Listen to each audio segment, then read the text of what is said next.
So speak life to the deadest, darkest night. Alright, well, I thought I'd do a video here on an S10. I am replacing the blower motor here.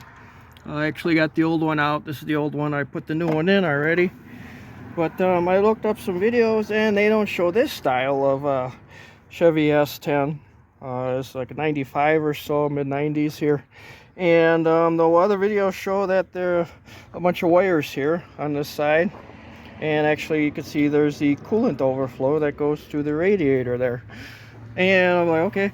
And right back there is the blower motor. So I'll show you quick. I already got everything loosened up, taken off, and I'm already in the process of putting everything back together. But I thought I would show you here how I did it all. On this coolant bottle, there's 3 bolts. There's one there, and then there's one, I don't know if you can see it there, down there in the corner. You can see the screw head there. And then there's one up front here, pretty much by the battery there. And those are just some nuts that they look like that. So that's a 10 millimeter on mine here at least. So you take those off, and so then this whole coolant bottle should just come right off. Right out of there. Yeah, just come right out of there.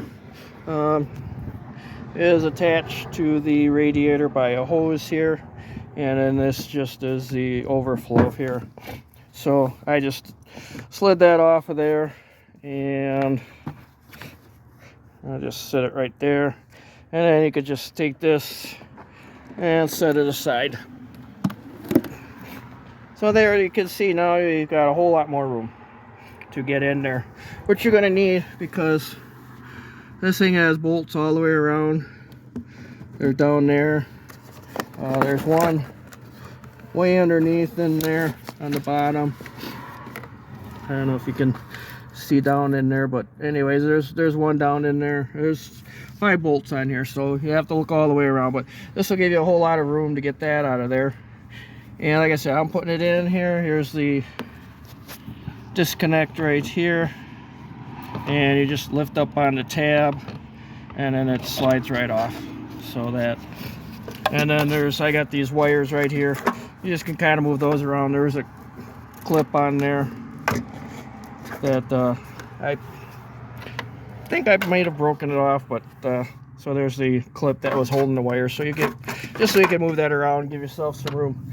Now when you're taking it out of there, you're going to have to kind of wiggle it around, and then you're going to have to get it over that bolt and around. So it's a little pain in the butt. You want to be careful not to damage it. Now there's some flat sides on the blower here. So what you'll have to do is kind of turn it around until you get just enough clearance to get out of there, and you can kind of wiggle it out of there. The fan has a little flex on the blades to get through there. And the same thing with sliding it in. It's just a little bit of a pain in the butt to slide in and out, but it is doable. You don't have to take anything else apart to get it in and out of there. So one more trick too is to get those bolts on the bottom. If you have a magnetic socket, that's great. But one trick I learned a long time ago, old mechanic's trick here, is you just take some form of gasket. I got some gasket sealer here for a water pump here. Just a little bit of gasket sealer or something like that, some silicone, whatever you got laying around, and then you would just put the socket on there, and there we go. See, and then it stays right in there. So if you got a bolt or something that you can't get at, if you don't have magnetic sockets, just put a little of that in there, and then you can just get in there and tighten it up, and the stuff will dry. It'll come off or whatever.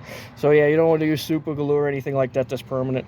So that's just a little bonus tip there I thought I'd give you. So I'm gonna get finished up and put this all together, and if you get this far, you should be able to just undo everything you've done backwards, step by step. You know, if you have to take pictures, I've done that where I've taken pictures as I go along. Or another trick I'll do too is when I take a bunch of stuff off, I'll line it up if I have the ability to on the floor, step by step, take off the next thing.